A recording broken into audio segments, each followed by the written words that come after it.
1 2 1 2. I go by the name of DJ What, and you're now listening to the original Jeek podcast. Let's go.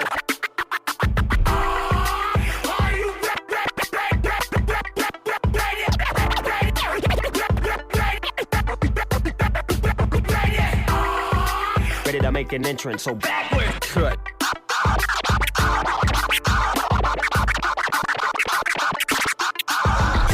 Come on, cut for me. Oh yeah. Whoa, slow down. Whoa, speed up. Fresh. Yeah, making me itch.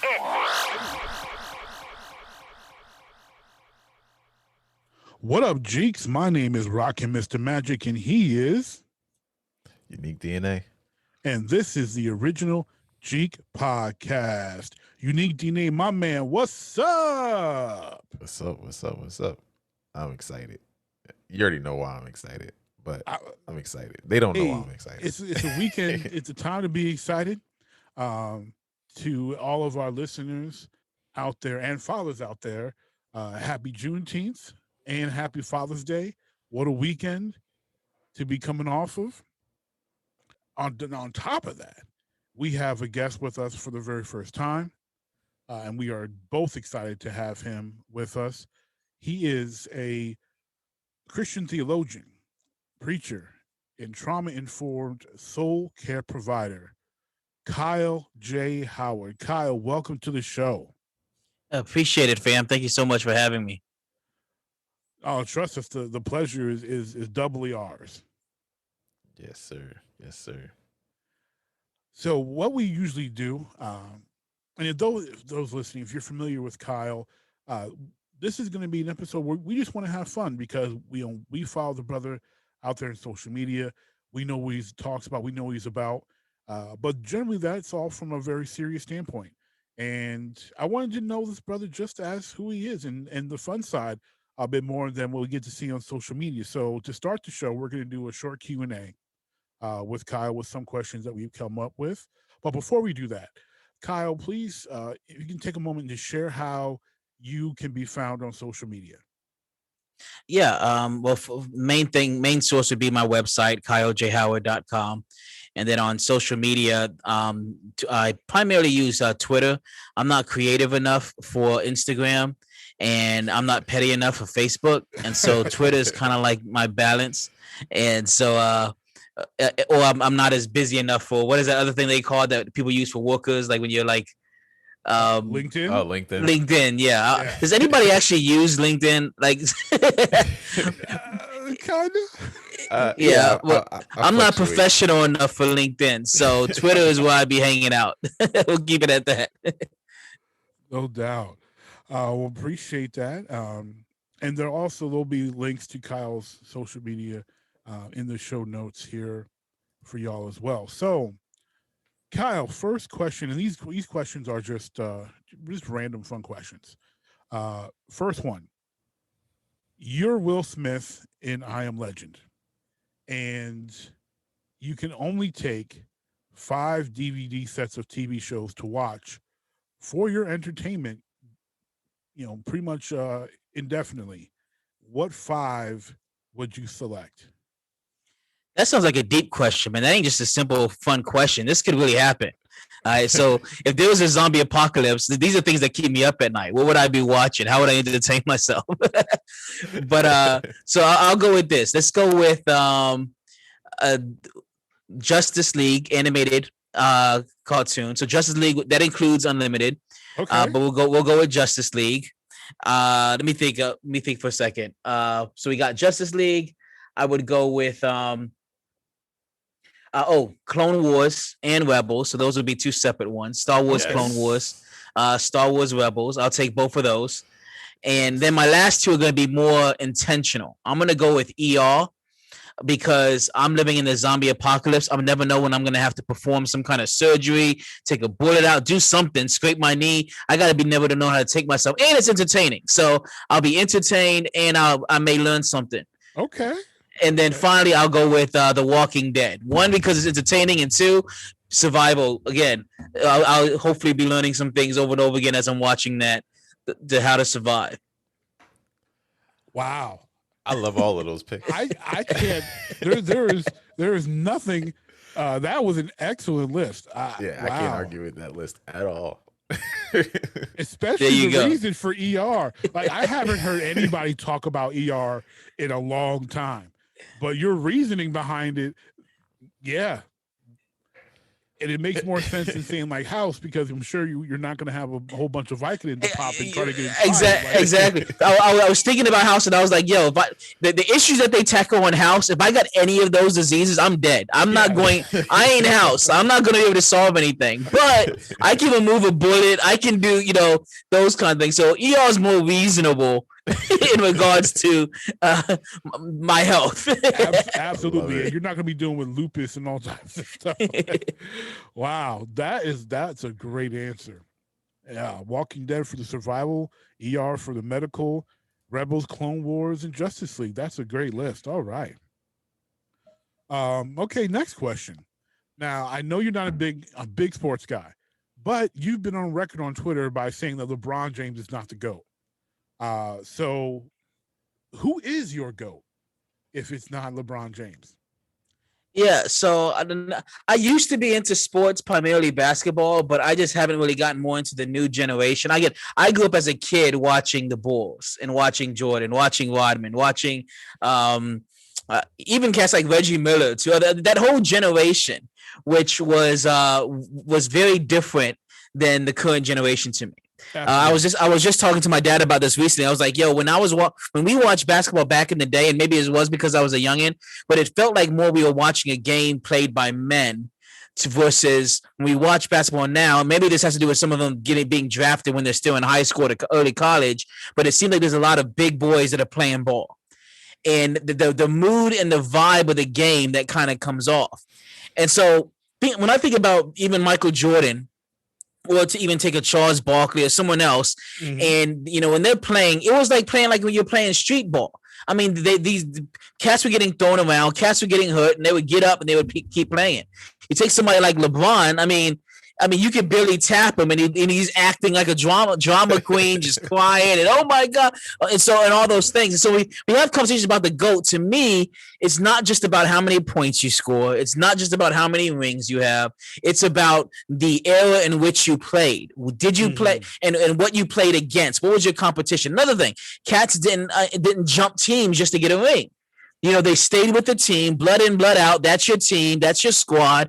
And that's who you stay with. And how your team performs over the course of year after year after year after year kind of demonstrates your consistency. And so, again, you look at the Bulls, you look at Jordan. Not only did Jordan hold it down, but he never switched up.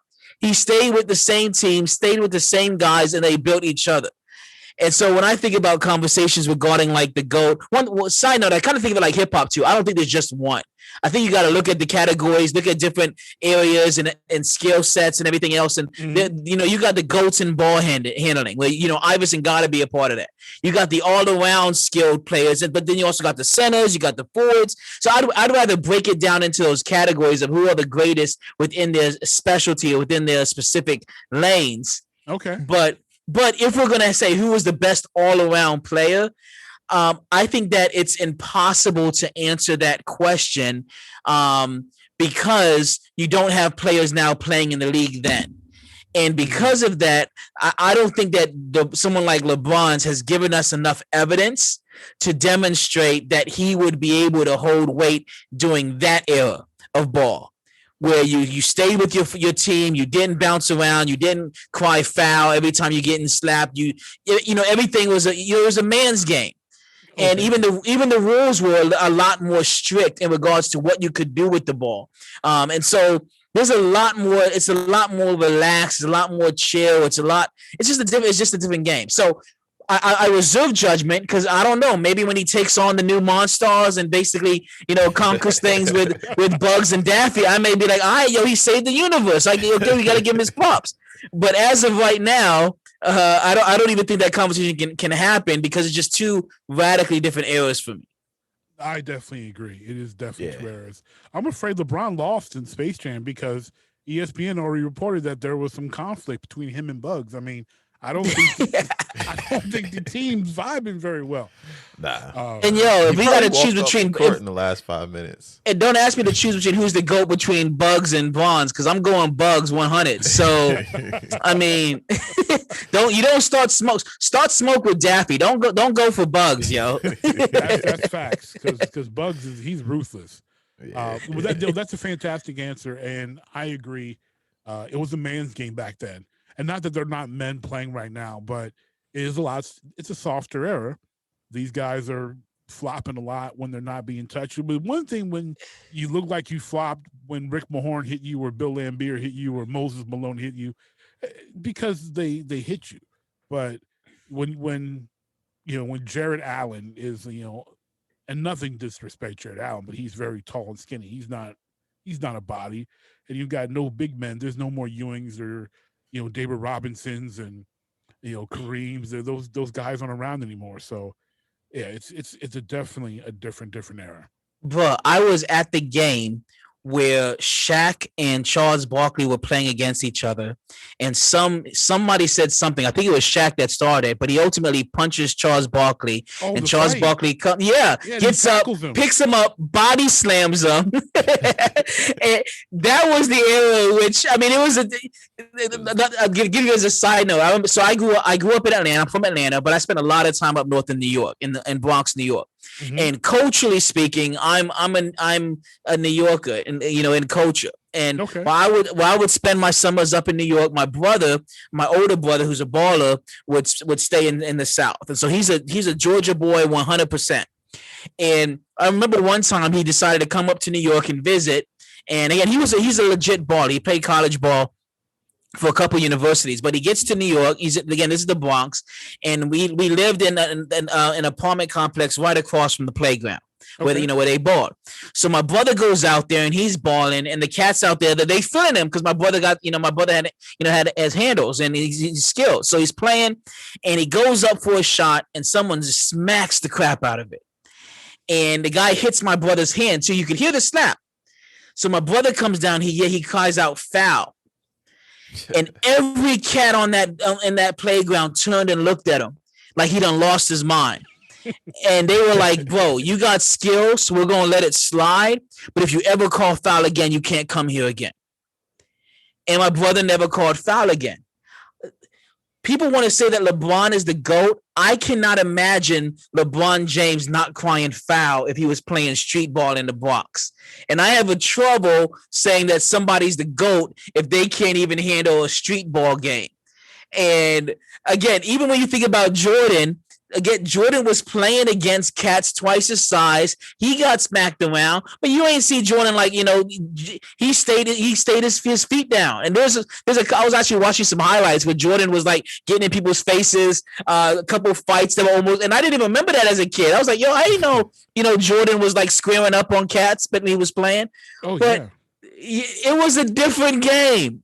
And so as big as LeBron's is, even compared to Jordan, if I had to come down to it, I would say that Jordan is the GOAT, not only because of the era that he played, but because of how he excelled in that era, and how he excelled in that era despite the fact that he was playing against guys way bigger than he was. He still held his own.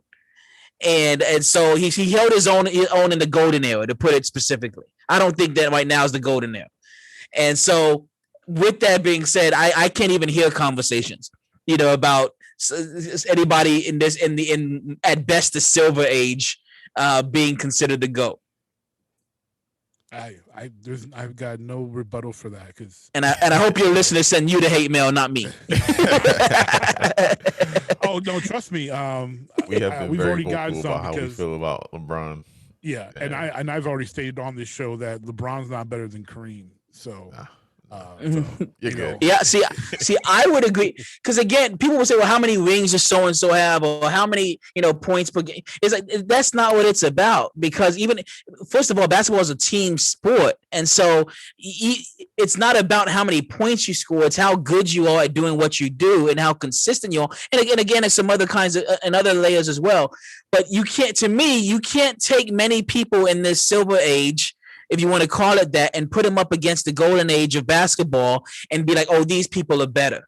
No, they're holding their own in this era, but this isn't the same era. It has way more lax rules. Everything is different about this era. So no, you can't do that. You can say they're the best at this time, the best in this era, but you got to leave it there. Yeah, absolutely. Yeah, it's these guys.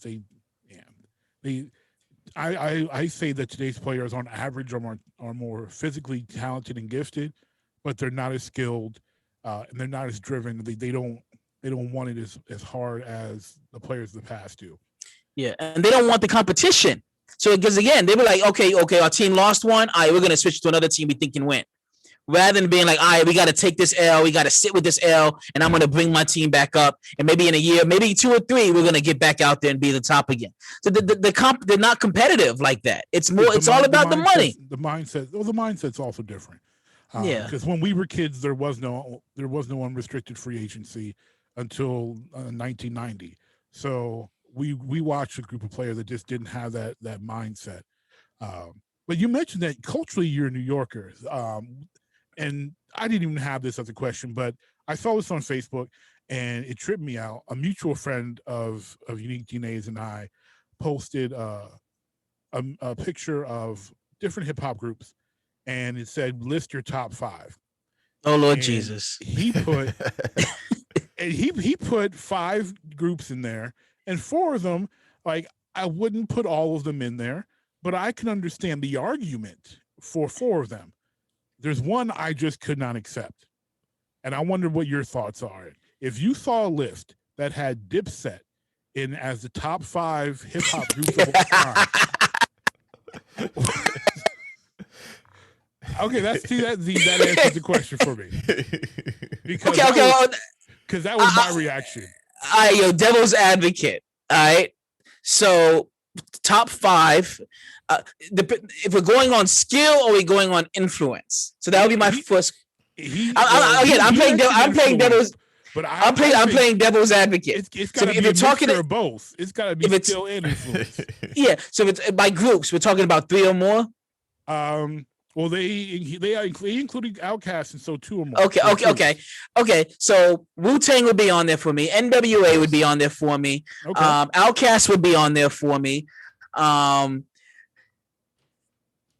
I'm trying to think if you would call the Dynasty. Yeah, would you call the Dynasty a group? Thinking Jay-Z from Memphis to oh my God, mind blank. Even though Jay wasn't in it, State Property was kind of a group. No, I'm thinking. Okay, so we're talking about. But of all time, though, State Property, I wouldn't put State Property. No, I wouldn't put State Property, which is why I said Dynasty. I would say, would you consider the Dynasty? Because the label was because there's so much interchanging right there in regards to. Was a lot. Yeah, but if you're gonna be. I would say a group would be something. Would be a combination of 2 or more that put out an album together as a group. Okay, so then the Fugees would likely be on there. Okay. I'm just going off the top of my head without giving much thought to it. I'm trying to think if there's anyone else would be, but I mean, you still have So of the 4 you've given, which are great answers, you still have Public Enemy out there. You still have Public Enemy. You still have EPMD. You still have Again, you gotta. We'll talk though, and people are gonna be mad at this, but I mean, I don't think that you could hate on this answer if you understand hip hop historically. Beastie Boys belongs on that list before Dipset. Oh, absolutely. I said that myself. You could put Beastie Boys on that.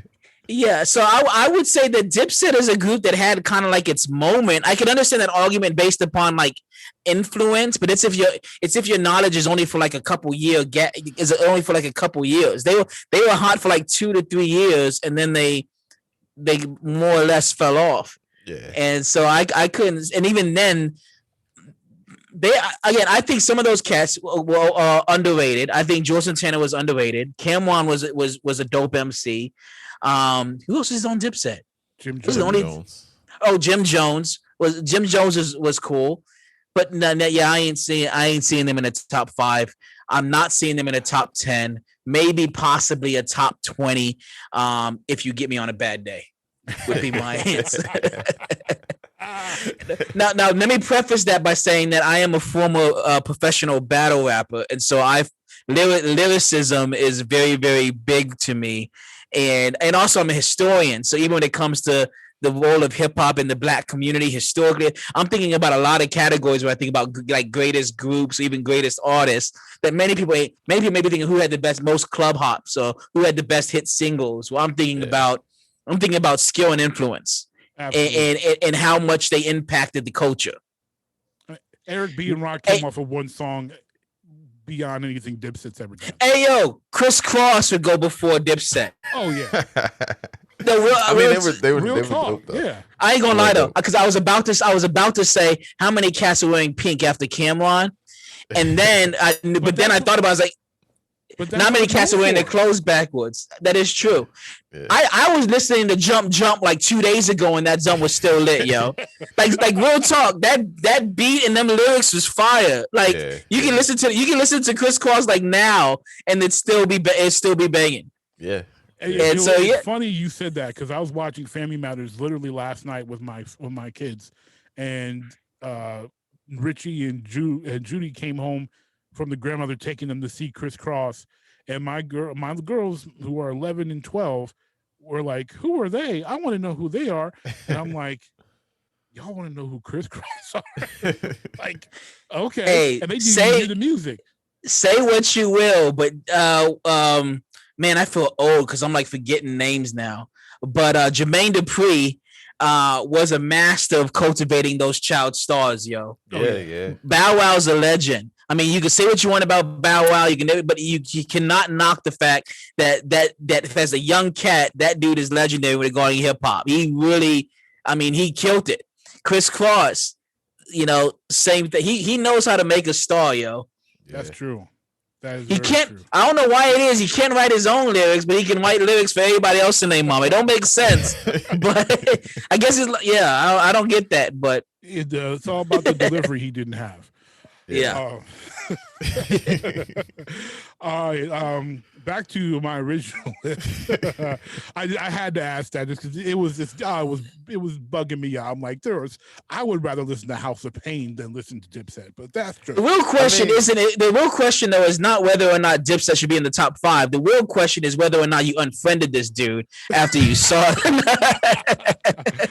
Oh no, that wouldn't be extending. Oh dang! It was family. You just told on you. It was family. That's why. Jumping into the gaming world.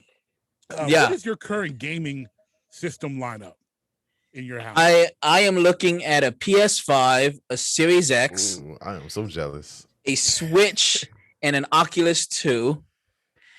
And I'm actually so I've had an iMac for like 10 years, and it finally died on me. And if you know anything about iMacs, Apple be charging way too much money for nothing. Yes. They have very low specs. They look nice, but they're whack. More or less when it comes to like this has been my argument for years. Yeah, so I was don't say for years. So I need to get a new iMac. But check this. I was able to get a gaming PC with the 3080 RTX 3080, which is like almost impossible to have for the same amount that I would have paid for an iMac that I wouldn't been able to pay anything on. And so I have my gaming PC coming in and literally in like 2 days. Which is which I'll be using for video editing and audio editing, everything else, but for gaming too. And I think I may finally switch over to doing the being a PC gamer. And it's funny though because the PS5 did it for me. Okay. Because I had Spider-Man on PS4, and I played it and I loved it. And then I played it at 60 frames per second on PS5. And I was always the dude that was bagging on PC gamers when they talk about FPS, frame rates. Like, man, what are y'all talking about? But then I played it, and it was like, yo, it was like Spider-Man was on meth on the PS4 versus now he was on coffee, or crack when it came to just how easily he moved and it just felt like a radically different game, yo. Like it's always like, dang, this whole time I've been playing 30 frames per second on console, and there's like a whole nother world out there. So that changed my life, yo. And so I got pretty much next gen everything. As you mentioned before, I'm a trauma informed counselor, so I do a lot of all day. I'm doing trauma care, caring for people, and all those things. When it comes to downtime and getting my mind right after doing that kind of heavy lifting, gaming is that realm that I enter into that gets my mind, back right. After so I invest heavy in it for my own sanity. At least that's what I tell myself to justify my gaming. Sorry, I tell myself the same thing. Yeah, same here. It is a wonderful, fun escape, and it's also communal. So yeah, Unique D and I, we've played. I don't know how many games we've played together between Destiny and quite a few. No Man's Sky. We've played quite a few games together. So we're both a bit envious because neither of us are touting out a PS5 or a Series X. But he does have a pretty nice PC setup. I will admit I need I'm a to bit upgrade my envious on graphics that. card, but other than that, yeah, I'm rocking so the latest and greatest. yeah, I got mad lucky with my systems, yo. Like literally, a real quick story. So I ain't gonna lie, I was gonna buy the upsell version on Facebook Market. I wasn't gonna go crazy. I wasn't spending over $1,000, but You're gonna pay scalper prices? No, not scalper prices. I was looking at paying, what was it? The PS5 was like $500. I was looking at paying like $700, no more than that. Okay. And so, so I wasn't going over 800, 900,000, 2,000. I ain't messing with that. But a couple $100 more when my entire catalog. Again, after I played that 60 frames per second, I was like, I'll drop another couple hundred to be able to play all these games because I ain't played none of it. I still hadn't played God of War, which is now 60 frames per second. Spider-Man 60 frames per second. They updated the whole roster of games. Ghost of Tsushima. So I went ahead and I was trying to get it. I was going to pay $700 for it. And I was buying it on Facebook Marketplace from this college girl who was actually basically, it turned out that she was basically flipping them in order to pay for a college tuition, but she was ethical about it. And so she wasn't charging these crazy prices. She was just charging a couple $100 more. So I try to buy it, and she basically tells me, hey, somebody was willing to offer me $900 for it. And so I had to sell it to them. I was like, yeah, I can't do that. I got a wife and kids. Ain't no way. She's like, well, listen, I understand having the wife and kids and everything, and so let me do this for you. I'll give you my hookup. And she basically told me what the stocking route was for Walmart in Atlanta to a specific location, and said if you go there Wednesday morning at 5 a.m., they're gonna get 15 new PS5s at 6 a.m. Nice. And I was like seriously? She's like, yeah. So don't tell me how I got the info, but I can tell you that it's solid. So sure enough, I get there at 5 o'clock, like, yo, nobody got this info. I'm gonna get up in this line. There was like a long line of people waiting. Wow. But I was like, but I stayed in line. Long story short, they had 15 consoles, and I was the 15th in line. Wow. And so I literally got the last. Yo, fam, when I tell you I left that store with that thing, you know how big that thing is. Yeah, I was trying to put it under because it's mad cold. This is in December.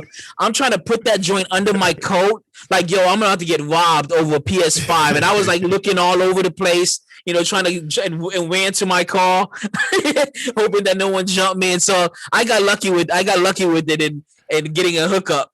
Yeah. Sitting That's there praying in tongues. That ain't luck. That was favor, yo.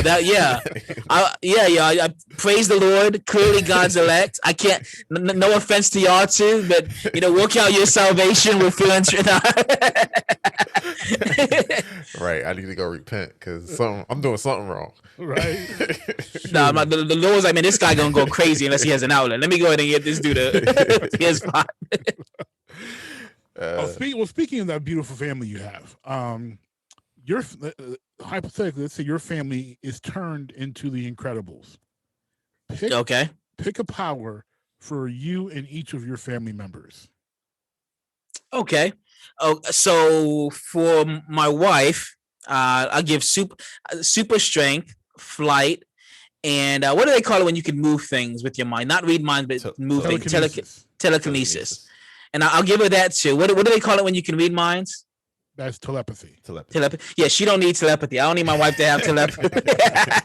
And so she can have telekinesis. Okay, we can go with that. For me, strength, flight, and I'll say the same thing. Telekinesis. I gotta have some force powers. That's my way of squeezing in some force powers. I'll use that. Let me think. So my oldest daughter, I'll give her what did we call it? Telepathy. I'll give her telepathy and invisibility. My son, I like he can keep the speed. He's already like what's his name? Jack. What's his name? What is his name? Jack's the youngest one. Yeah. I forget his name. Oh man, I can't think of his name. I can look at him. I can see him in my head, but I can't forget his name. Yeah. Max. I want to say Max. Nah, No. That ain't it. That sounds like too likely. It's something else. you just pulled that from the sky. I really did. I'm So I'll give him blank. speed. I'll give my other daughter. So my daughters will both have telekinesis. We'll make that kind of like the daughter thing. So telekinesis in flight, and then my youngest son, we'll give him super strength and shape shifting. And and we'll go with that for now. Okay. And last one, if you can take your family on vacation to any fictional location, where would you go? Am I part of the world that I go to? Like if it's like a fantasy land, do I have any kind of benefits or powers or privileges within that world, or I'm just a regular dude in that world? It's just your family as is, and you're taking them on vacation to a fictional land. Which one would you go to? Avatar. No, I'm just kidding. We die in like 2 seconds. Let me think for a second. Daddy, why are all the people naked in blue? And like 10 times our size. Right, I was about to say in giants. Yeah, we getting eaten quick. That's a good question. I'm trying to think of somewhere that would be, because I like the exotic. So I'm thinking like the islands. I'm trying to think of something like something of that nature. Maybe in the Caribbean. But also somewhere safe, obviously. I was about to say Pirates of the Caribbean, but then I was like, nah. Yeah. Some bad going down there. Yeah. All right, so you guys tell me what yours would be, and then I'll give you mine. Yeah, see, I'm gonna flip it on you. Give me more time to think. Well, I would say the safest one would be the Shire from Lord of the Rings. Thinking that. I actually was thinking that. That was literally was in. That is like the safest spot. Your family is going to take him there just at the same time that the Dark Riders arrive looking for Frodo. But that's okay, because my name ain't Baggins. They ain't messing with me. Okay, he's that way. Middle Earth isn't bad though. I mean, that's some beautiful land. It's mostly and good. as long as you choose the right time, a time of peace. Yeah. So I don't know that may work for me, but I'm gonna choose Middle Earth. But I'm actually gonna choose. I don't remember all those. I don't speak in tongues. I don't have that spiritual gift, so I can't name any of the elven places. Rivendell. There we go. We'll settle with Rivendell. I can say that one. And so we'll probably go visit the Rivendell because then I'm amongst all the elves. They got all the glory, all the glam, all the glitz, and everything else. And yeah, I'll ride some special creatures and chill out with the elves. I don't like people, so I'll chill with the elves. I'm going with Narnia. I'll be the only brother over there. Since Magic took the Shire, I'm going with Narnia. Narnia. You'll be the only brother in Narnia too. We be the only black people in Rivendell. I'll be the only black dude in Rivendell. She be the only Asian girl in Rivendell. My kids be, and you be the only black dude in Narnia. I be the only black dude with the hobbits. That's true too. What is this tall dark giant doing here? I'm like, I'm chilling. Give me more of that food, hobbit. Oh man. See, I thought about Narnia first, but that place is constantly in turmoil. That's true too. That's why I thought about the Shire, because at least it's a couple hundred or thousand years between major conflicts in Middle Earth. There's some time to chill. Narnia is constantly in upheaval. Yeah, that's facts, yo. That's true. You can have Narnia. It sounds super dope, but it's like, all right, what's next? And if you're there when the snow witch too, and it's gonna be cold, brother. You ain't gonna last in the cold. You don't want that. Okay, you got me on that one. Oh snap! All right, so thank you for answering those graciously, Kyle. That was a lot of fun. And listeners, if you love conversations that like the one we just had here with Kyle, those are the type of conversations we have on social media in the Jeek Nation community on Facebook and on Discord. So if you want to join in on the fun that we have right now, check the show notes, click on the link on Facebook or the Discord link, and join in on similar fun. So Kyle, we have a little section on the show that Unique DNA and I do called "What Do You PWC?" which short for playing, watching, and creating. You already gave us your gaming rundown there, so I'm going to skip the playing part. But I saw recently on Twitter that you said you're going to relaunch your podcast, Karam Deo. How is that relaunch looking for you so far? It was looking dope until my computer crashed on me, and along with a new hard drive I just bought. So I had, because I'm actually launching two. I'm launching the Quorum Deo was basically a podcast that I had a while ago, and it deals with issues of practical theology. And so it didn't do it on Twitter. My Twitter presence deals mostly with trauma and racial issues, but the podcast dealt with just anything related to like practical theology. And so I already recorded several episodes, is ready to launch with that. And then also my other podcast called Soul Care is going to be offering episodes dealing with transcultural counseling issues, whether it be marriage, singleness, trauma, whatever it is, just focusing on what does Christian soul care look like, or counseling look like from a transcultural perspective rather than a white assimilated or colonized perspective. And so both of those I'm going to have to record episodes for. And again, my computer comes in a couple of days, and then I'm going to try to get in the grind, and hopefully as soon as next week, I'll be launching both of those together, and it'll be audio and, Lord willing, video as well. Some of the videos will go to YouTube, others will go to my patrons, and then the audio will of course be on any podcast catcher. Very nice. Very nice. Unique, what you been playing or watching this week? Let's see. This week I played nothing. It was a busy week for me. I had a bunch of photo shoots and just a lot of stuff going on. But and then of course it was Juneteenth and then Father's Day, and so I didn't really get as much as those should have been breaks for me. They weren't. Right. It's like spending time with the family and the kids and stuff. As far as watching, now that I think of it, I haven't really watched anything this week either. Nothing just had new. A busy week. Yeah, like it was crazy. Like even today, like I just got home. I told you I just got home right before we started because I had to go run out and drop off flash drives and all that stuff. I'm trying to think. Did I start anything new this week? I did not. Did you watch? Wait, did you watch the Nets and Bucks at least? I did watch the Nets and Bucks. I have been keeping up with my basketball, and I've been keeping up with the which we'll talk about later. But I've been keeping up with the Olympic trials. So of course, because that's our thing. Yeah, I guess that's all I've really been watching is sports. That's okay. So shockingly, I did not play any games last week either. That is shocking. That is I didn't for you especially. I didn't boot up Destiny. I didn't boot up anything. Especially yesterday on Father's Day, where you think I would get time to play, but I was watching the game. So, and of course, like you mentioned, the Olympic trials, I've been all over that, and Sha'Carri just keeps. Oh man, she's amazing.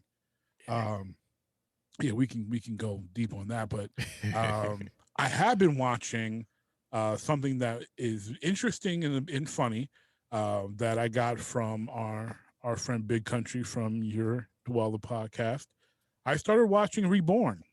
Oh, that's right. You did. I still gotta watch that. So I'm thinking I'm like 14 episodes into Reborn. So I finished Dragon Ball Super this week, and then I started watching Reborn. It's different. It's more different than what Big Country described on your show. And I was like, okay, this baby's shooting him more. See, I thought, and the different bullets and what they were doing to him, and the whole, if he doesn't have regrets, he'll die. And I'm like, okay, this is more convoluted than I expected too. Like, okay. But I can't get over this little baby busting out these magical bullets at this kid to make him. I'm looking at it now. He also didn't mention that it's 203 episodes. Yes, he has a lot of episodes. He did not say that. Yeah. I was thinking this was going to be 30 episodes, and it's over 200. Yeah. Okay. Wow. So have to I'm add it to my looking list. for an episode guide because I'm sure a lot of those are filler because I'm not going to some Naruto level, watch here. Like I gotta skip something. Yeah, that's a lot of episodes. That's a lot of episodes. That's not going down.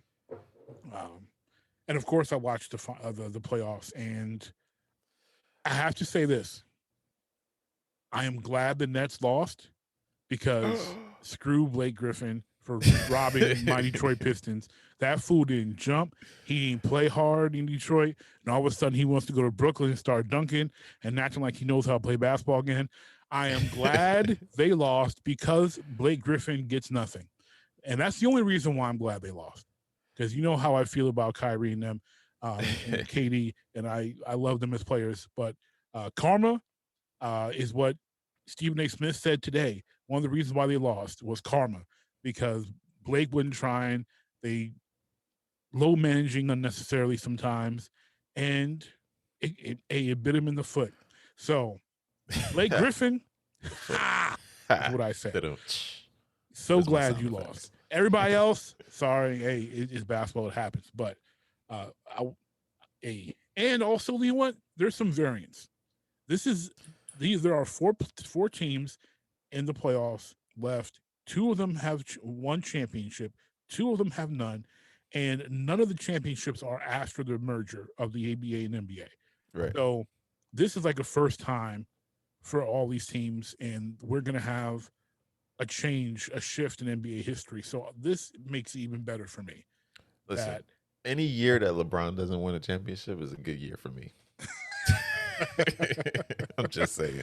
Well, I mean, let's not act like he wins all the time. He's only won 4. I know, but I mean, come on. Jeez. But he's not playing for it, so it is different. Well, I should say that. Any year he's not in the playoffs is a good year for me. That's better. Well, staying on the sports train, 1 month from this podcast release will be the start of the 2020 Olympics that happened in 2021. Since Colin Kaepernick in 2016, there have been several athletes protesting during the playing of the Star Spangled Banner. And this show has covered that extensively, and it's available in our show archives. These acts of protest have died down somewhat in activity as well as coverage. However, this year will be the 53rd year since one of the most recognized acts of protest during the national anthem occurred from the 1968 Olympic Games by Tommy Smith, John Carlos, and Peter Norman of Australia. The spirit of that moment has not died, however. As recently as last year, sprinter Noah Lyles raised his fist in a black glove before his 200-meter race in Monaco. Kyle, unique DNA. What does that moment of history mean to you? To be specific, are you when you say that moment in history, you're referring to that moment being Tommy Smith, John Carlos, 1968 Olympic Games. Yeah, I think that it also we were talking about basketball before, and we were talking about how the sports that we see aren't as are very different than what we saw back then, or in a different time. Yeah. And I think one of the things is that we see that's kind of different is the way that athletes approach things like activism. And where you have so say like someone like Colin Kaepernick, we think about those Olympians that you just mentioned, were willing to count the cost for their advocacy, even if that cost included losing everything. And what we see now is we see even when it comes to these protests, and especially when it was really hitting the fan after like George Floyd, we saw teams willing to like be like, hey, we ain't playing. That lasted for about a week. And then they were like, because again, about that paper. And so despite having so much more money than athletes of old, and even athletes who've lost things like Kaepernick and others have, that money has a way of kind of blinding you to things of greater importance. distance. And so, to put it more specifically, I think that a lot of athletes aren't willing to count the cost of what activism is truly going to cost them. I even think about LeBron James, the so-called GOAT, when he spoke about China, and then he had to retract that in a couple of days because China is heavy on that bag. And so he went from critiquing them to now basically affirming and applauding them. And so again, when we think about, when I think about what's happening in sports in general, I think that there's been this common theme amongst athletes, at least the wealthy ones, of not being willing to go the full distance in regards to the cost of such advocacy, willing to be mere entertainers and allowing them to entertain those who oppress because the paycheck is great. When we think about history and racial history and regarding athleticism and advocacy, and we think about those men, there was a profound cost, and often even when we think about that, we don't think about Peter Norman and the cost that he had as a white ally. When he went back to Australia, he was ostracized by his country, considered a traitor. He was stripped of his medals. I mean, it was devastating what happened to him. They still don't recognize him to this day. Yeah, and so that speaks to the fact that even white allies were willing to count the cost when that cost was profound loss. And I think that moment, that event, and the repercussions of that event do need to be a banner over current advocacy within the realm of sports for athletes to look to. And to recognize that, hey, you guys, unless you're content with being mere entertainers, which many of them may very well be, if you really want to be promote social change and be a part of that, it's going to be costly. And you have to be willing to count that cost. And but I'm at a place where I don't think that many athletes are willing to count that cost. I'm thankful for cats like Kaepernick. I'm thankful for others who have had profound loss, because of the willingness to count that cost. But I think that they're rare and far in between. And so that moment to me means it's like a banner of recognizing that even within the realm of sports, there was no way to escape the fight for humanity and the and being dignified as Black people, whether you are Black, POC, or white and a white ally, that there's going to be a cost, and there needs to be a cost. And if there isn't a cost, it means that you're probably not doing something right, because white supremacy is a demonic stronghold that has been around for centuries, and it's not going to go down without a fight, and it's not going to go easy. It's going to be costly. Indeed. Unique DNA. I could not have said that better myself. Yeah, I was actually thinking about, because I watched, what is it called? I think it's called, I can't remember the name of it, but it was a documentary. The documentary about it? Salute. It was about it. And and they covered Peter, like, people forget about Peter Norman, and they covered him. And Salute was done by his son. Yeah. Yeah. And just that was a part of the story that I didn't know about. I've seen the pictures, of course. And people that listen to the show know I'm a big track guy. I was big in track. My dad was big in track, so like I grew up with that picture on my wall. Just like because my dad is also big on Black history and teaching us Black history when we were, before we even knew how to read and write, pretty much. So that was a huge moment for me, just like I said, because it was so influential. Number one being track being my main sport and the sport that I was most passionate about, but also one of the first things I learned in Black history was about that moment. So it was pivotal for me. And to jump on the Kyle's point, like it's less of a cost now. It's more of, well, at least at that time, it seemed to be dying down now, but it was the cool thing to do, right? And it's less of like where they were literally putting their lives on the line, their careers on the line, everything, because they could have been killed when they got back home or whatever for standing up for what they believed in. Now it's just like, yeah, we're gonna boycott a game. Or we're not gonna stand for the national anthem or whatever, because it's the cool thing to do, because of that's what everybody else is doing. And so we want to look like we're either we want to look like we're allies, or we want to just, we want to be in with the in crowd and say that we stand for something, even if we really don't agree.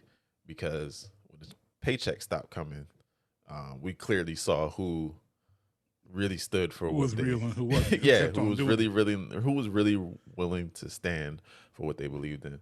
Like Cap was willing to risk it all, whereas the rest of these guys, it was like, okay, yeah, we'll let you kneel right now because it's 2020 and we got the George Floyd stuff going on. We don't want to cause any tensions.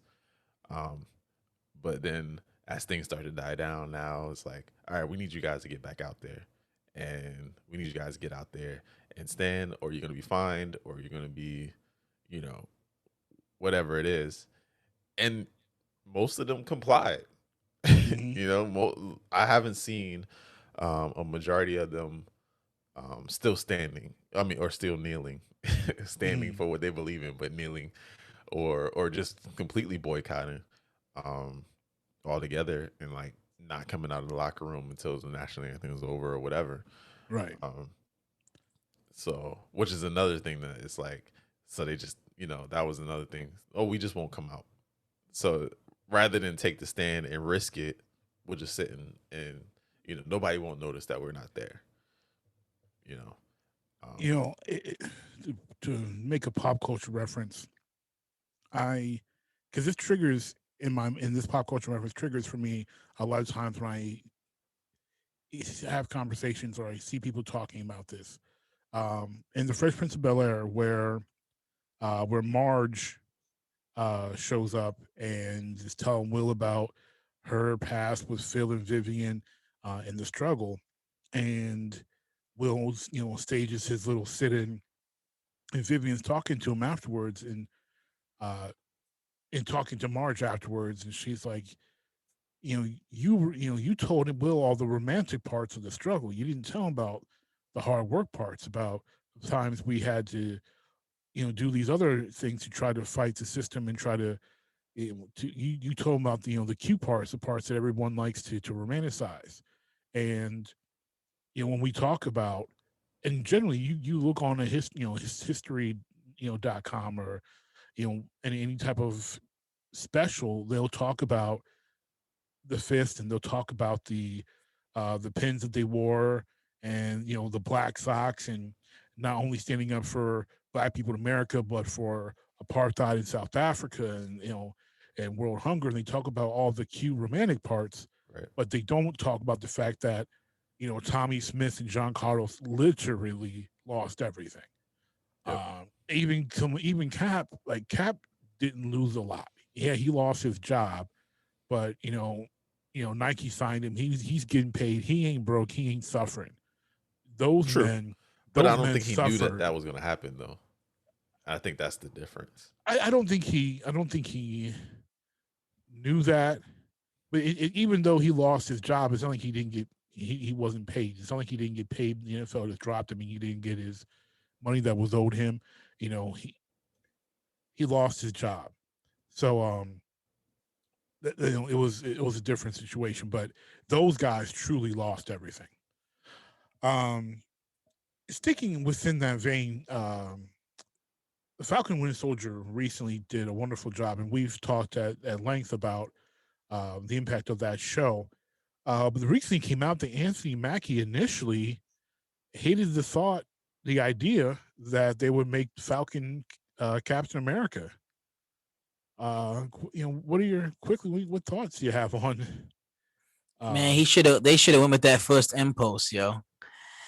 So what I understand why they did it, but here's the thing for me, a couple of things. Okay. And this, so one, man, that was mad petty, yo. Like Bucky done been your friend and your homie for like ever and a day, and you ghost him and go back to live your best life. All right, that's fine. But then you come back and you give it to Anthony Mackie, the Falcon, rather than to to pass it on to Bucky, who's also another super soldier. And if I remember the comics right, I've always been more of a DC fan, but Winter Soldier does become the next Falcon, followed by Falcon. But if I remember correctly, the shield passes down to Winter Soldier, and then to Falcon. But even if you remove that, to me, Anthony Mackie, both in his interviews and his engagement, everything else, as well as the character, he isn't a T'Challa. He is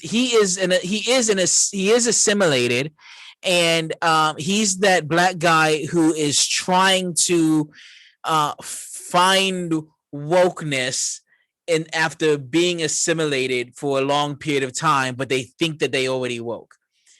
And so he thinks that he understands. He thinks that he gets it. But his sister being like, nah, you don't get it. He gets it just enough to know that there's a problem, but not enough to really understand some of those implications. And I think that unfolds in the way that he talks about certain things, even when it came down to the final speech that he gave to the senators, which I thought was trash. I was like, what is this? He's like, don't call them terrorists. No, they are terrorists. They blew up buildings with innocent people. They is terrorists. You can have empathy for terrorists, but you need to recognize they're terrorists. Yeah. But they kind of went like this hyper wokeness route, and in order to emphasize that, yeah, this is the black Captain America, they kind of like expedited his process of decolonizing and de-assimilated. And to me, I don't think that they did a good job of that. And I don't think it makes much sense if he's not. I thought he was going to take a super soldier serum in the film. I mean, in the show, because to me, having a Captain America, okay, let me put it. How can he catch that shield? Someone please explain to me how the same shield that can break down a tree is able to just bounce back and he catch. I can understand why Captain America could do that because he's a super soldier. But how is the Falcon, bouncing everything off?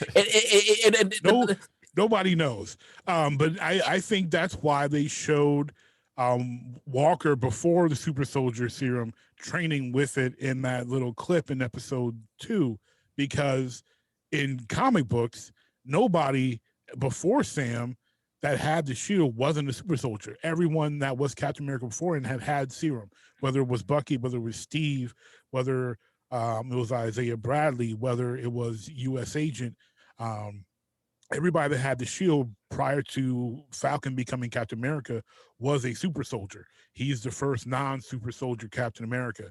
So for him to be throwing that shield around and catching it, and yeah, they had the training montage, but that was still after he was playing catch with Bucky with the thing, like it was no big deal.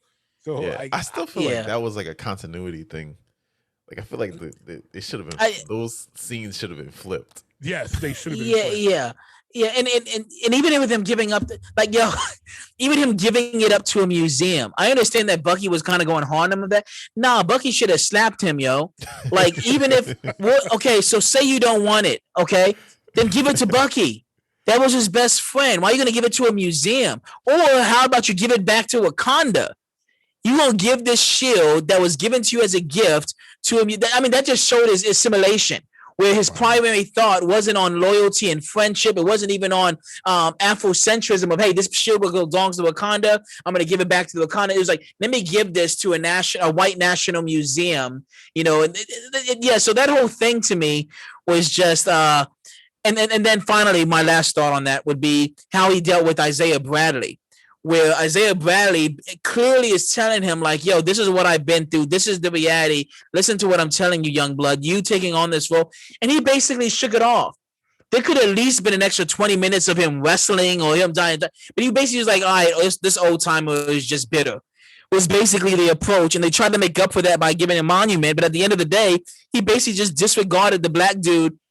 They basically made the black dude who wasn't assimilated and wasn't colonized ideologically, they made him an angry black man. Yeah. and then they made the one who was assimilated and they do the same thing in the church, right? When the church, they, the black assimilated people who were like, yay, racial reconciliation and white church, those are the ones that are platform, and those who try to speak truth to power about racial disunity are the ones that are basically, hey, these people are just angry and bitter. So I didn't like how they made Isaiah Bradley, who actually was speaking truth and was legitimate in his injustice, an angry black man and embittered, and they made the Falcon, or they made Sam look like he was just wiser and that he just got it better than Anthony Bradley did. And so they could have done it in a way where I would have thought it would have been better and more respectful, but the way that they did it, it seemed like they were trying to force feed white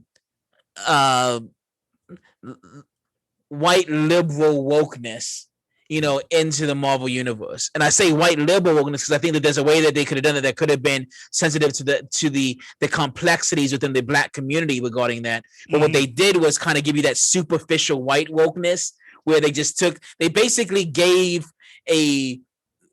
I'm trying to think of the best way to say this without being overly disrespectful to the Anthony Mackie, but in my mind, it was a very shallow engagement with the complex issues that were at hand.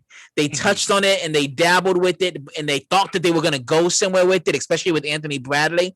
What they ultimately did is they did what white liberals do, which is just show you that other side of the spectrum of racism. But that doesn't look as blatant, but it still has all the tunings of it. Again, primarily demonstrated in making Anthony Bradley the bitter, angry black man, and making the Falcon character Sam looked like he was the wise and reasonable one.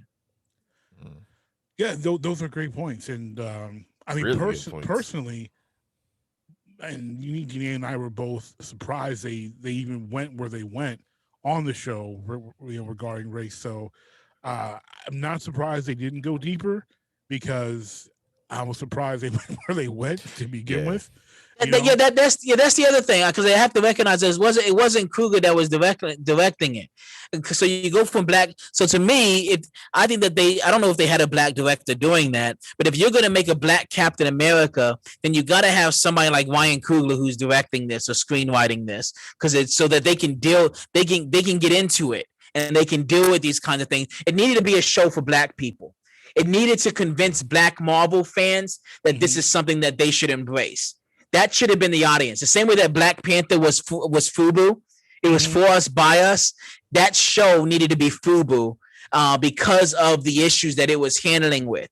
And it needed to present Anthony Bradley and Sam, I can't remember his last name. It needed to present them as two sides of one coin, but that same coin being both legitimate. Right. And so again, dealing with the dynamics of the old generation and its understanding and implications of racism, and the younger generation not fully getting it and grasping with it, having to wrestle with the realities of these things, and then coming to a conclusion together. Right. And so it was an in-house conversation, just like Black Panther dealt with the African diaspora and in Africa. But they didn't do it that way. The audience for it wasn't the black Marvel fans like it was for Black Panther. So I think, to me, that's the subtle thing that I kind of got with that kind of rubbed me the wrong way, is that it didn't feel like they were trying to convince black people that they should embrace a black Captain America. They were trying to get white people to embrace a black Captain America, and so they presented this black Captain America as the reasonable one. Does that make sense? Yes. And they still went further than most. And so, respect for that. But I see what you did. I see what you did at the same time. All right. Well, we're running low on time, so I'm going to skip one thing here and go to a close here. So one last thing I wanted to get from you, because I know you are a DC fan as well. So if you could create a superhero team, and you can cross brands, so it can be out of Image, it can be out of Marvel, it can be out of DC, doesn't matter. Any universe is okay. If you can take 5 superheroes and create a brand new hero team, who would you put together? Okay, so this isn't going to be based upon power levels. This is just going to be who I like to see vibing with each other. Cool. And so I'm going to go with Miles Morales, Black Panther. Let's see, Miles Morales, Black Panther, Storm, Jessica Cruz, who's a Hispanic, a Latina Green Lantern, and I'll throw some salt in there. I'll go with Batgirl. Wow, which one? Batgirl. The original, Barbara. Barbara. Yeah. Okay. I like that list. I think that's who do I have? To have 3 girls. And then I got 2 black / Dominican. Yeah, so Jessica Cruz and Miles Morales, they'll be able to speak to each other in Spanish or English, and they'll have some cultural dynamics there. And then I got T'Challa and Storm, and then I got the white girl who by the end of this team is going to be super woke ally,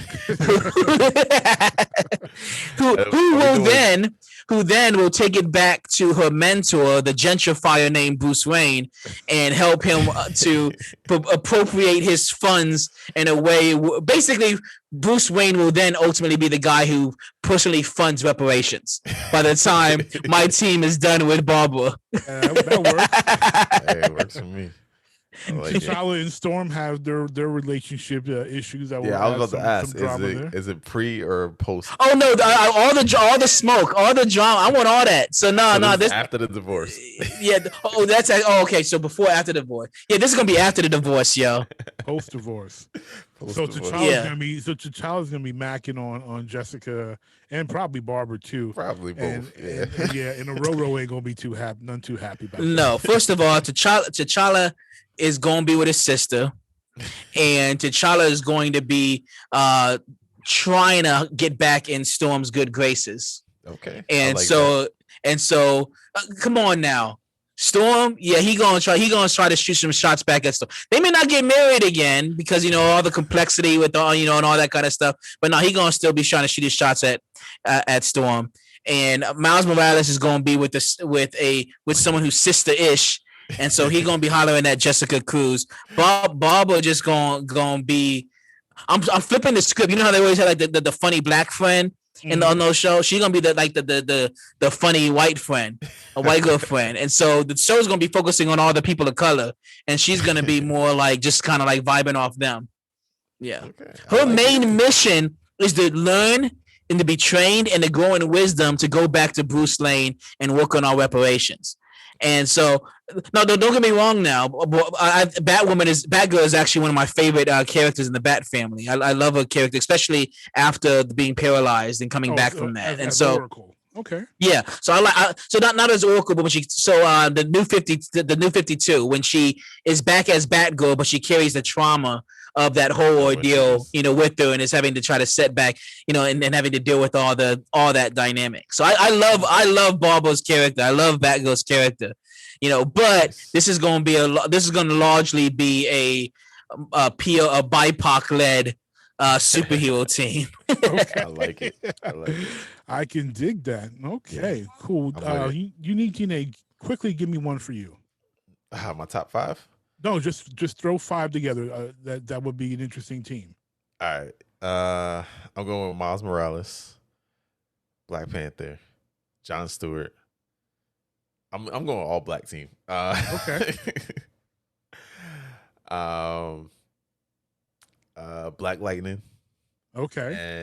And let me think. Was that 4 or 5? That was 4. Okay, that's 4. You got to give me the other ones you named. I'm sorry, my daughter came down. I got to hear the others. Cool. I said Miles Morales, John Stewart, Black Panther, Black Lightning. That's a squad. Yeah, you got Miles, you got Black Lightning, you got Black Panther, you got John Stewart, and you're missing one. And I'm gonna throw Falcon in there. Throw Falcon. We were just talking about him. Okay. Is this the comic book version Falcon, or is this the Marvel universe? Okay. Yo, that's a squad though, yo. Yeah. That's impressive. Okay. Let me quick question. Too, by the way. Quick question though.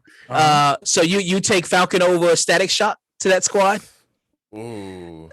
I forgot about Static. I would. And that's why I take Static. asked. I would take Static. That's why I asked. Oh, that's interesting. Okay, I like that. I like that squad. So, yes, you replace. So take out Falcon, put Static in. Got your youth there. I dig that. I'm going to go with a team that is mostly young people, because we kind of bash on them a little bit too much. So I'm going to stick with the trend. I'm going to add Miles. Miles is probably going to be the leader. I'm going to add in Rocket Racer, because Rocket Racer don't get enough love. I'm going to add in Night Thrasher. Picks up phone to look up Google to see who that is. Rocket Racer's from Spider-Man. He's a Marvel guy. I'm gonna add in Night Thrasher, who's also a Marvel guy, because he's pretty much like Black Batman. His story is pretty much the same, and he's got the money, and also him and Rocket Racer can have their like a skateboard tandem thing going on. Yeah. I need some muscle, so I'm going to have Valzad. I like that. And I need a female presence. And,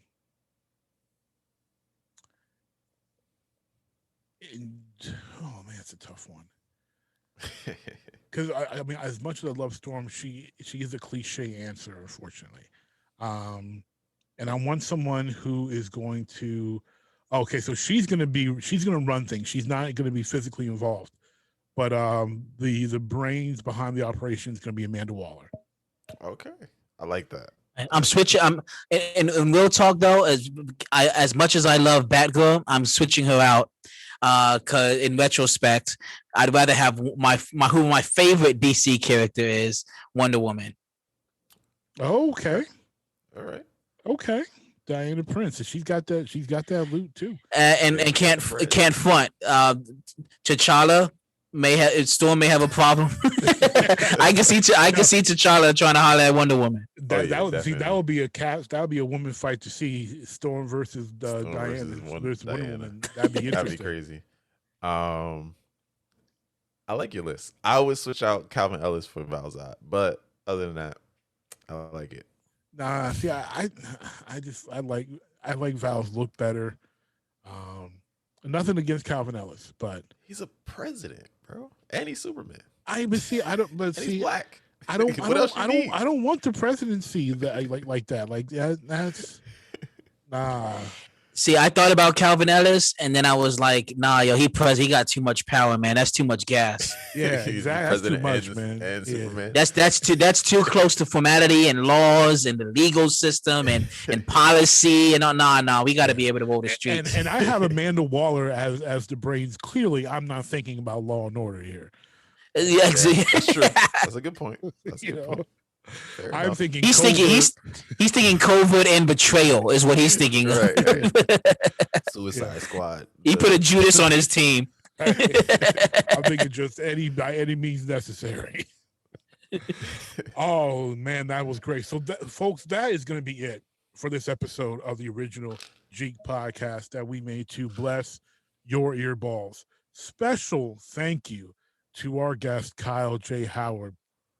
You can, if you forgot his socials from earlier, again, they are in the show notes. Please give him a follow. If you're interested in racial reconciliation, especially within the Christianity scope, definitely check him out. Give him a follow. Tweet at him. And if you disagree with some things, just tweet and disagree respectfully, because discourse is what's important.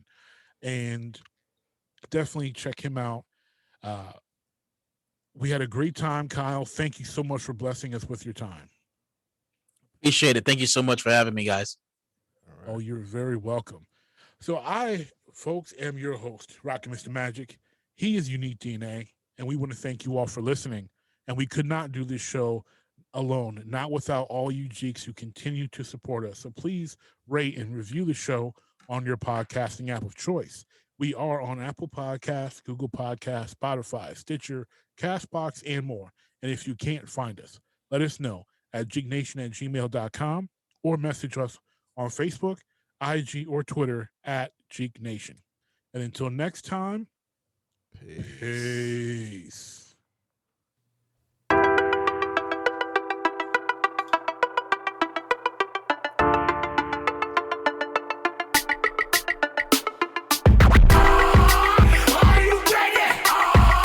Ready to make an entrance, so backward cut.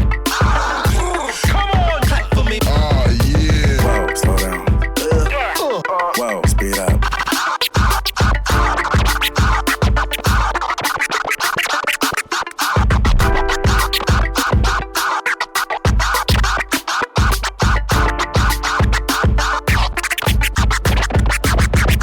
This is DJ What, and you're listening to the original Jeek podcast.